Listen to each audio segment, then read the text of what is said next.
चुलत्यानं पुतण्याला भोसकून ठार केल्याची घटना परभणीच्या पूर्णा तालुक्यातील हिवरा बुद्रुक इथं घडली आहे। 1 ऑगस्ट रोजी भाचीचा वाढदिवस होता।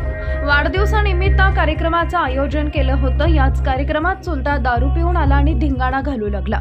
वाटेत घरी जाताना नाल्यात पडल्यानं कपडे खराब होऊन काका नग्न अवस्थेत गावभर हिंडला।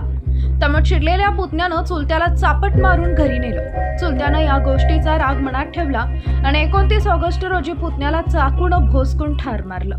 मयत पुतण्याचं नाव स्वप्नील निवडंगे असं आहे। याविषयी विस्तृत माहिती अशी की 1 ऑगस्ट रोजी भाचीच्या वाढदिवसाच्या कार्यक्रमात आरोपी दिगंबर सोपान निवडगे हा दारू पिऊन आला होता।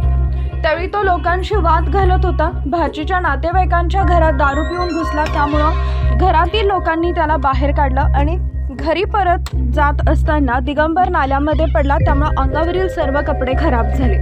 चिखलाचे कपडे काढून दिगंबर नग्न अवस्थेत गावात फिरू लागला। त्यामुळे गावातील काही जणांनी थेट पोलिसांना फोन केला।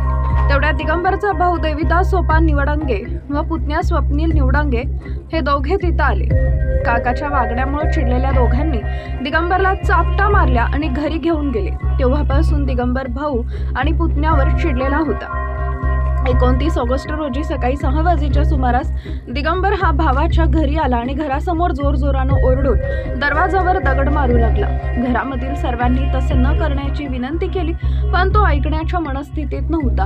यावेळी पुतण्या स्वप्नील घरातून बाहेर आला। तो बाहेर येताच दिगंबरनं त्याचा गळा धरला आणि त्याच्या अंगावर बसला व खिशातून चाकू काढून त्याच्या छातीच्या मध्यभागी मारू लागला। स्वप्नीलच्या कुटुंबियांनी आरडाओरड केली। गावातील लोक धावून आले, पण तोपर्यंत स्वप्नील रक्ताच्या थारोळ्यात पडला होता। गावकऱ्यांनी जखमी स्वप्नीलला तात्काळ कारमध्ये टाकून नांदेड येथील खासगी रुग्णालयात दाखल केले, पण डॉक्टरांनी त्याला मृत घोषित केले। या प्रकरणी परभणीच्या चुडावा पोलीस ठाण्यात दिगंबर याच्या विरुद्ध गुन्हा दाखल करण्यात आला असून त्याला ताब्यात देखील घेण्यात आले। क्षुल्लक कारणावरून पुतण्याला भोसकून जीव घेतल्यानंतर मात्र जिल्हाभरात प्रचंड संताप व्यक्त होतोय।